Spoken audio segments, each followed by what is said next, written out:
Selamat siang, Assalamualaikum warahmatullahi wabarakatuh. Salam sejahtera. Saya staf Puskesmas Manggar atas permintaan dari MTS Negeri 2 Balikpapan akan menjelaskan beberapa hal terkait dengan protokol kesehatan di lingkungan sekolah pada masa pandemi COVID-19. Saya akan menjelaskan sedikit dan singkat mengenai COVID-19 terlebih dahulu. COVID-19 atau COVID-19 adalah singkatan dari Coronavirus Disease 19 atau Coronavirus Disease 19. COVID-19 adalah penyakit yang disebabkan oleh virus corona atau SARS-CoV-2 yang menyerang saluran pernapasan. Virus ini sendiri pertama kali muncul di kota Wuhan pada akhir tahun 2019. Virus ini dapat menimbulkan gejala mulai dari ringan hingga berat bahkan sampai kematian. Gejala umum yang ditimbulkan oleh COVID-19 antara lain adalah demam, batuk, pilek, sakit tenggorokan, sampai dengan sesak napas. Rata-rata gejalanya muncul 5-6 hari atau paling lambat 14 hari setelah penderita terpapar virus corona. Cara penularannya adalah melalui droplet atau percikan ludah atau dahak yang keluar bersama saat batuk atau bersin. Droplet ini dapat menular antara dari manusia ke manusia dengan cara misalnya kita tidak sengaja menghirup percikan ludah atau dahak yang keluar bersama dengan batuk atau bersin penderita COVID-19.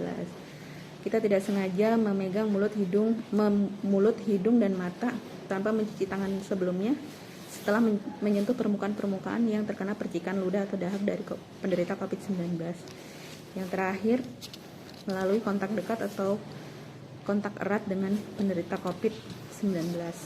Diagnosanya ditegakkan berdasarkan hasil pemeriksaan usapan atau swab test dari saluran pernapasan penderita melalui metode PCR.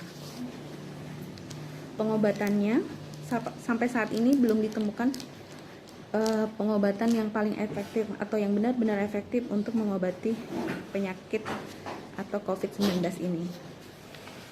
Pencegahannya pada prinsipnya untuk mencegah COVID-19 adalah dengan menerapkan pola hidup bersih dan sehat. Di antaranya yang beberapa yang saya kumpulkan di sini adalah yang pertama adalah menjaga jarak atau physical distancing minimal 1 meter dengan orang lain atau terutama pada orang-orang yang dicurigai menderita COVID-19 atau orang-orang yang menunjukkan gejala-gejala seperti demam, batuk, pilek, sakit tenggorokan, dan sesak napas. Yang kedua adalah mencuci tangan secara rutin menggunakan air bersih yang mengalir, menggunakan sabun, atau menggunakan sanitizer berbahan dasar alkohol 70-80%. Kemudian hindari memegang mulut, hidung, dan mata tanpa mencuci tangan sebelumnya. Kemudian menggunakan masker dimanapun kita berada. Kemudian menerapkan etika batuk yang baik dan benar, yaitu dengan menutup hidung dan mulut saat bersin atau batuk, menggunakan tisu, siku tangan atau tangan, dan membuang tisunya di tempat sampah, serta mencuci tangan setelahnya. Kemudian menjaga kesehatan tubuh dengan mengonsumsi makanan yang bersih, matang sempurna, dan dengan gizi seimbang. Berolahraga teratur, hindari rokok, minum air putih yang cukup, istirahat cukup, dan menghindari stres. Kemudian menjaga kebersihan lingkungan, terutama pada benda-benda yang sering digunakan atau sering disentuh menggunakan desinfektan. Kemudian hindari kontak dengan pasien-pasien atau orang-orang yang menunjukkan gejala-gejala seperti demam, batuk, pilek, sakit tenggorokan, dan sesak napas. Kemudian segera berobat apabila menunjukkan gejala-gejala yang mirip COVID-19. Kemudian melapor ke fasilitas kesehatan terdekat apabila baru saja kembali dari wilayah-wilayah dengan transmisi lokal COVID-19.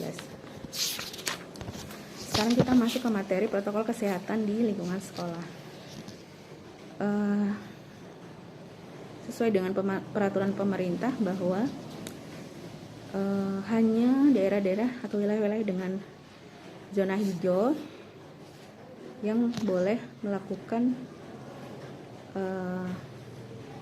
pembelajaran tatap muka, itu pun sesuai dengan peraturan yang berlaku. Balikpapan sendiri sampai tanggal 6 Juli 2020 masih ditetapkan sebagai zona merah oleh pemerintah Provinsi Kalimantan Timur. Jadi belum dilarang atau belum diperbolehkan untuk melakukan pembelajaran tatap muka dan tetap melanjutkan belajar melalui online atau daring dari rumah.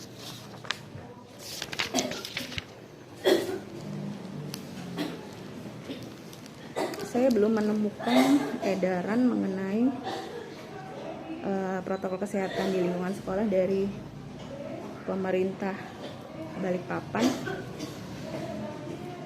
Jadi saya kutip dari keputusan Menteri Dalam Negeri nomor 440/830 tahun 2020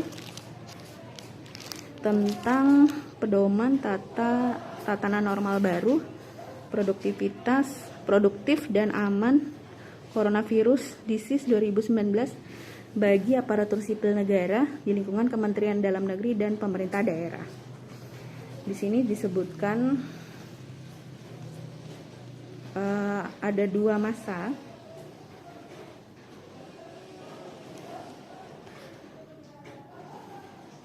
yaitu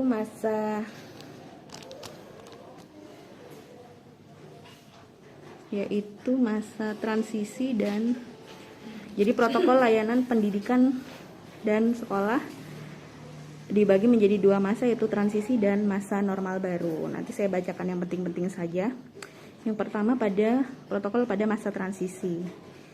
Jadi yang pertama adalah semua kegiatan di sekolah termasuk kegiatan olahraga, atletik, budaya dan akademik lainnya, pameran dan atau kompetensi serta studi tour dan kegiatan ekstrakurikuler harus tetap ditunda sampai ada pemberitahuan lebih lanjut dari pihak yang berwenang. Kemudian yang kedua, tata kelola urusan akademik yaitu status penilaian, kelulusan, naik kelas dan lain-lain harus tetap dilakukan dengan menggunakan sarana pembelajaran online. Yang ketiga, sekolah harus melakukan pemantauan, pemetaan dan pendataan siswa terkait alamat rumah atau moda pergi ke sekolah. Bila diperlukan harus melakukan koordinasi dengan pemerintah daerah untuk memfasilitasi moda angkutan sehingga mengurangi penggunaan angkutan umum bagi siswa saat sudah diizinkan beroperasi oleh otoritas yang berwenang. Kemudian protokol di era normal baru. Sekolah tetap menerapkan pemeriksaan suhu tubuh yaitu kurang dari 37,5 derajat Celcius di semua area baik tertutup maupun terbuka. Yang kedua, sekolah wajib menginstruksikan kepada seluruh warga sekolah untuk melakukan cuci tangan menggunakan air dan sabun atau pencuci tangan berbasis alkohol dan menerapkan perilaku hidup bersih dan sehat di lingkungan sekolah. Yang ketiga, harus tetap menggunakan masker tanpa terkecuali.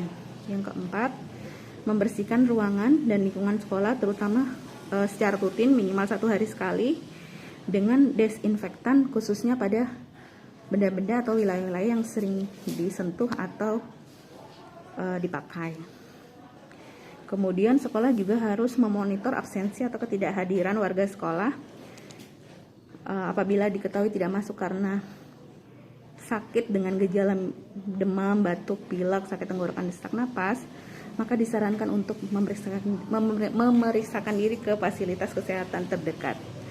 Kemudian sekolah harus atau menyediakan area isolasi sementara di sekolah bagi guru atau siswa yang mengalami demam, batuk, pilek, sakit tenggorokan, atau sesak napas. Yang keenam, menyediakan lebih banyak vending mesin untuk makanan atau minuman sehingga meminimalisirkan fungsi kafetaria di sekolah.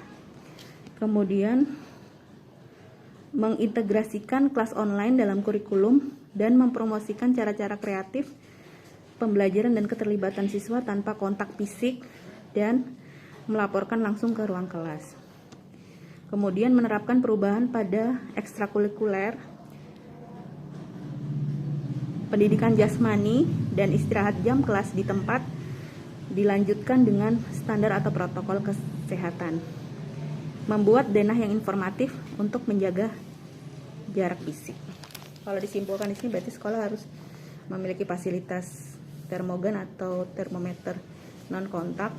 Yang kedua, harus menyediakan sarana untuk mencuci tangan dan sarana air bersih serta menyediakan sabun atau sanitizer berbahan dasar alkohol. Kemudian menyiapkan ruang isolasi mandiri sementara di sekolah dan mampu mengakses fasilitas kesehatan di sekitar wilayahnya. Itu saja yang bisa saya sampaikan, semoga bermanfaat.